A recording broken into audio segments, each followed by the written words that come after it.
आगे समझते हैं साथियों। हाँ भाई, ये सवाल है साथियों, गजब इंटरेस्टिंग सवाल है। आजकल ना मतलब लोग लग रहा है कि मोबाइल की दुनिया में इतने व्यस्त रहने लगे हैं कि उन्हें आसमान में उड़ती उड़न तस्त्रियां दिखने लगी हैं। उड़न तस्त्रियों में भाई कोरोना का भी बहुत योगदान है कि लोग छत पर कम से कम देख तो रहे हैं कि हो क्या रहा है। ऐसी स्थिति में स्पेस से जुड़ी हुई एक जानकारी आपको हम बताने जा रहे हैं, क्योंकि हाल ही में एक रहस्यमयी रोशनी गुजरात के जूनागढ़ में देखी गई। गुजरात के जूनागढ़ के अंदर हाल ही में एक ऐसी रहस्यमयी रोशनी देखी गई जो कि आसमान के अंदर लगा ऐसे कि कोई उड़न तस्तरी आ गई है। यानी जादू जो है, जादू समझे ना, कोई मिल गया वाला ऋतिक रोशन, जो जादू है वो जादू धरती पर आ गया है।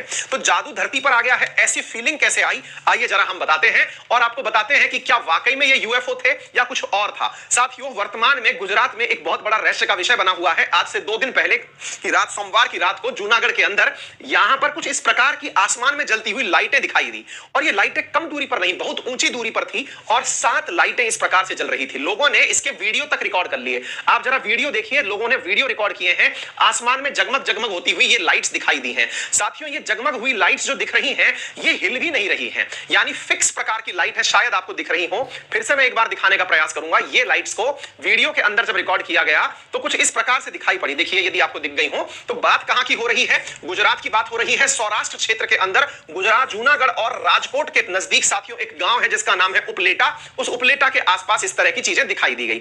अब इसके स्पष्टीकरण आने शुरू हुए कि भैया आसमान में इस प्रकार की लाइट अगर जगमग जगमग जगमग हो रही है तो ये क्यों हो रहा है ऐसा। तो इसके पीछे का साफ जानकारी निकाली गई। जानकारी निकाली गई तो कहा गया कि वहीं पर इंडियन एयरफोर्स का जूनागढ़ में एयरबेस है, तो हो सकता है कि इंडियन एयरफोर्स वाले जो विमान थे वो आसमान की गश्त पर हो। अच्छा, क्योंकि वहां पर एक आवाज भी आई थी, तो लोगों को लगा कि अगर आवाज आई है तो संभव है कि यहां जामनगर जो एयरबेस है, उस जामनगर एयरबेस के कारण जो विमान वहां से टेक ऑफ किए होंगे उनकी वजह से सोनिक बूम क्रिएट हुआ होगा। अब ये सोनिक बूम क्या होता है साथियों? सोनिक बूम असल में कोई भी जब मतलब गति, जब एक प्रकार से समझिए कि जो साउंड वेव है जो अपनी नेचुरल स्पीड से चल रही है, अचानक उसमें तीव्रता पैदा कर दी जाए तो तीव्र गति वाली वेव जो है वो कम गति वाली वेव से टकरा करके एक अजीबोगरीब प्रकार की आवाज पैदा करती है। इसे सोनिक बूम कहा जाता है। इसकी वजह से होता क्या है, इसकी वजह से कई बार घरों के शीशे तक टूट जाते हैं। तो ये सोनिक बूम तो नहीं था, ये बात लोगों के मन में सवाल बनकर के पैदा हो रही है। इस बात के बारे में जानकारी Gujarat council on science and technology से ली गई कि सर एक बात बताइए, क्या ये इंडियन एयरफोर्स का कमाल था कि यूएफओ आए थे? तो ना तो इंडियन एयरफोर्स का कमाल था, क्योंकि अभी तक इंडियन एयरफोर्स ने इसके बारे में कोई भी टिप्पणी नहीं करी है। उन्होंने ये नहीं कहा है कि ये हमारे ही विमान थे जो ऊपर थे, क्योंकि साहब 7 की 7 रोशनियां एक साथ कैसे आ सकती हैं? कॉमन सेंस की बात यह है कि दुनिया को डराने के लिए थोड़ी ना रात को 7 विमान एक साथ आए होंगे। तो इस बारे में इंडियन एयरफोर्स की तरफ से अभी कोई भी स्पष्टीकरण नहीं आया है। Point number 1। पॉइंट नंबर 2 यह है साथियों कि जब वैज्ञानिकों से पूछा गया, Gujarat council in science and technologies के द्वारा जो गवर्नमेंट ऑफ गुजरात के अधीन कार्य करता है, तो जब इनसे पूछा गया तो इन्होंने इस बात से तो इनकार किया कि ये यूएफओ नहीं है, लेकिन एक चीज इनके अकॉर्डिंग और जो यहां पर अनुमानित लगाई गई वो ये है कि उड़न तस्तरी तो नहीं है, लेकिन हो सकता है कि लो अर्थ ऑर्बिट में, हाँ जी, पृथ्वी के चारों तरफ अगर आपको मालूम हो तो बहुत सारे ग्रह जो हैं वो चक्कर लगा रहे होते हैं।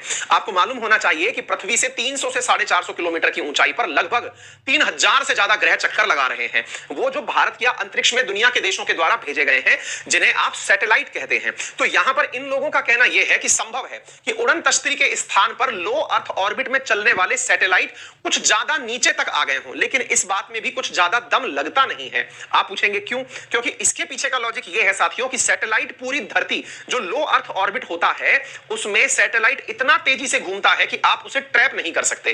कारण वो मात्र 90 मिनट में तो पूरी पृथ्वी का राउंड लगा लेता है।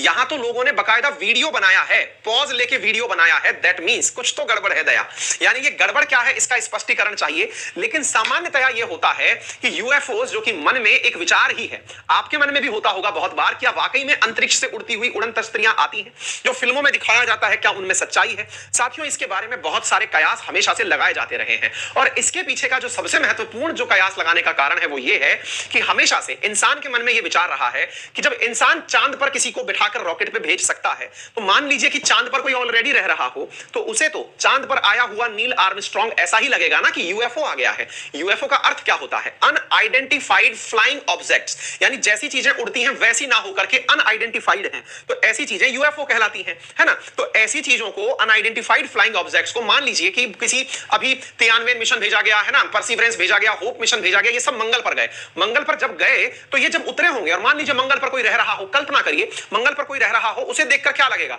कि अरे ये क्या आ गया है, तो उसके लिए वो अनआइडेंटिफाइड अनआइडेंटिफाइड फ्लाइंग ऑब्जेक्ट्स है। ऐसे ही इंसान कल्पना करता है कि हम अर्थ पर रह रहे हैं, तो हो सकता है किसी और ग्रह पर भी ऐसी ही रिसर्च चल रही हो कि क्या कोई ऐसा ग्रह है जहां लोग रह सकते हो। तो ऐसी स्थिति में उस अनआइडेंटिफाइड फ्लाइंग ऑब्जेक्ट की कल्पना दुनिया भर में हमेशा से होती रही है। इतना तक हुआ है कि once upon a time Israel के अंदर जो वहां के सबसे बड़े स्पेस के अधिकारी हैं, उन्होंने रिटायरमेंट होने के बाद यह दावा किया, रिसेंट ये न्यूज मैंने पढ़ाई हुई थी, उन्होंने तो यह तक दावा किया कि डोनाल्ड ट्रंप अपनी एयरफोर्स के माध्यम से इस पूरी बारे में जानकारी रखते हैं कि यूएफओज आते हैं। और इसके साथ साथ यह भी दावा किया गया कि जो यूएस के द्वारा हाल ही में स्पेस कमांड का निर्माण किया गया है, उसके पीछे भी यूएफओज का ही होना माना गया है।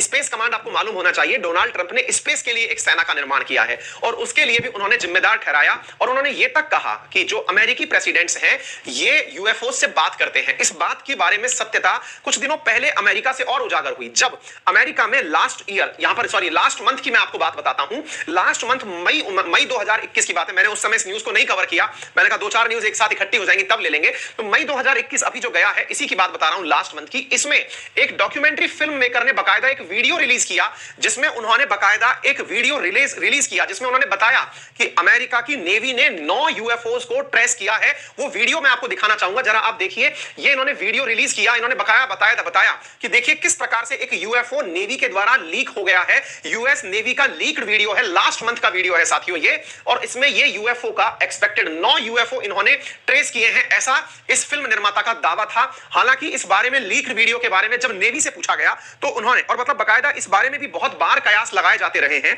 कि मतलब यूएस की जो नेवी है और एयरफोर्स है, उसके और जो एलियंस है इनके बीच में कुछ टाई अप है। टाई अप ये है कि ये दोनों एक दूसरे के बारे में कभी भी पब्लिक घोषणा नहीं करेंगे कि ये एग्जिस्ट करते हैं। ऐसी स्थिति में बिल्कुल वही कोई मिल गया वाले जादू किसी कहानी कि आपको बताना नहीं है कि हम हैं या नहीं है। लेकिन जैसे ही ये वीडियो बाहर आया, अभी लास्ट मंथ की बात है, इसके बारे में फिर से दुनिया में बहस छिड़ गई कि ये अनआइडेंटिफाइड ऑब्जेक्ट है जिसे बकायदा यूएस की नेवी ने अपने साथ कैमरे में कैप्चर किया है। ये तश्तरी उतरते हुए भी देखी गई है, पानी पर उतरी थी, 9 तश्तरियां थी, लेकिन ये भी पूरी तरह से डिनाई कर दिया गया।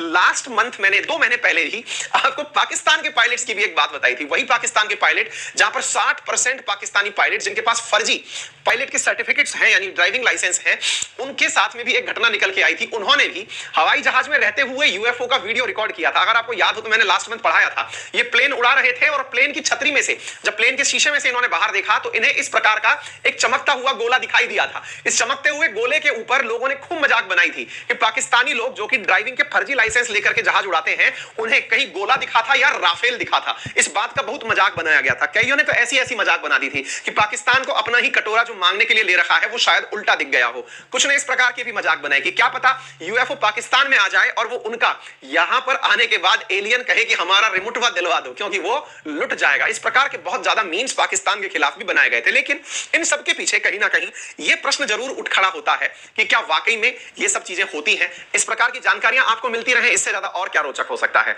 घटनाएं कभी रोचक भी हो सकती है, तो आपके सामने ये सारी बातें हमने बता दी हैं। उम्मीद है आपको ये बात बढ़िया से समझ में आ गई होगी कि यूएफओ की कुछ तो कहानी है। और भैया जो लोग सेशन शेयर करने में कंजूसी कर रहे हैं, उससे हमें लग रहा है कि हमारा रिमोट